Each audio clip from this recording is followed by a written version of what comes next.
On the morning of September 11, 2001, 19 men armed with box cutters directed by a man on dialysis in a cave fortress halfway around the world using a satellite phone and a laptop directed the most sophisticated penetration of the most heavily defended airspace in the world, overpowering the passengers and the military combat-trained pilots on 4 commercial aircraft before flying those planes wildly off course for over an hour without being molested by a single fighter interceptor.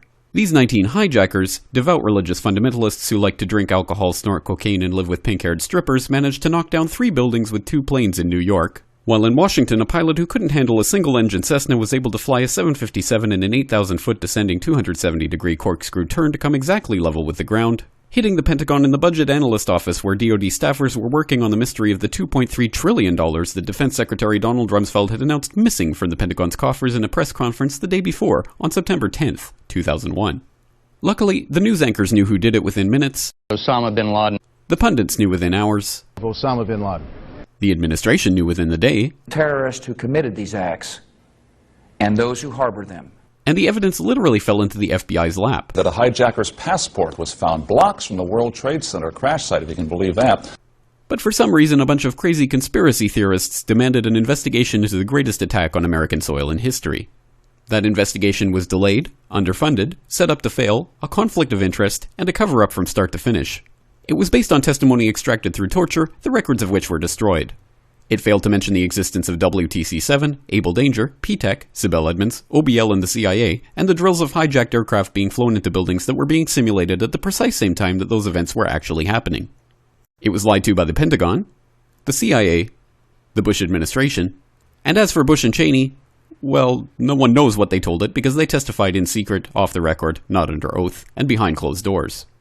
It didn't bother to look at who funded the attacks because that question is ultimately of little practical significance.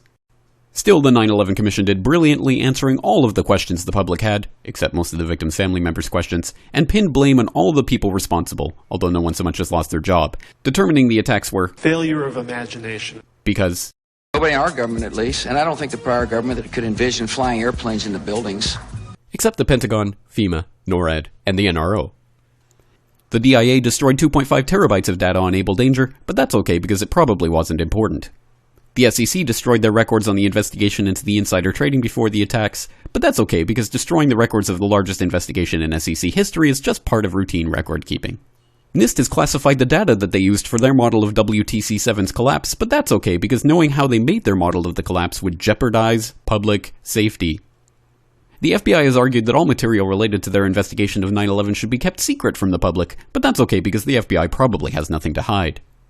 This man never existed, nor is anything he had to say worthy of your attention, and if you say otherwise, you are a paranoid conspiracy theorist and deserve to be shunned by all of humanity. Likewise him, and her. And her, and her, and him. Osama bin Laden lived in a cave fortress in the hills of Afghanistan, but somehow got away. Then he was hiding out in Tora Bora, but somehow got away. Then he lived in Abbottabad for years, taunting the most comprehensive intelligence dragnet employing the most sophisticated technology in the history of the world for a decade, releasing video after video with complete impunity and getting younger and younger as he did so, before finally being found in a daring SEAL team raid which wasn't recorded on video, in which he didn't resist or use his wife as a human shield, and in which these crack special forces operatives panicked and killed this unarmed man, supposedly the best source of intelligence about those dastardly terrorists on the entire planet. Then they dumped his body in the ocean before telling anyone about it. Then a couple dozen of that team's members died in a helicopter crash in Afghanistan. This is the story of 9/11, brought to you by the media which told you the hard truths about his head could be seen to move violently forward.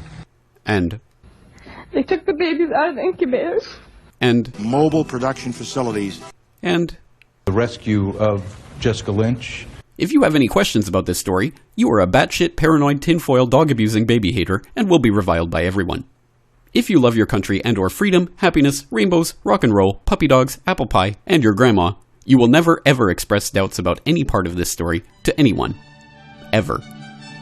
This has been a public service announcement by the Friends of the FBI, CIA, NSA, DIA, SEC, MSM, White House, NIST, and the 9/11 Commission.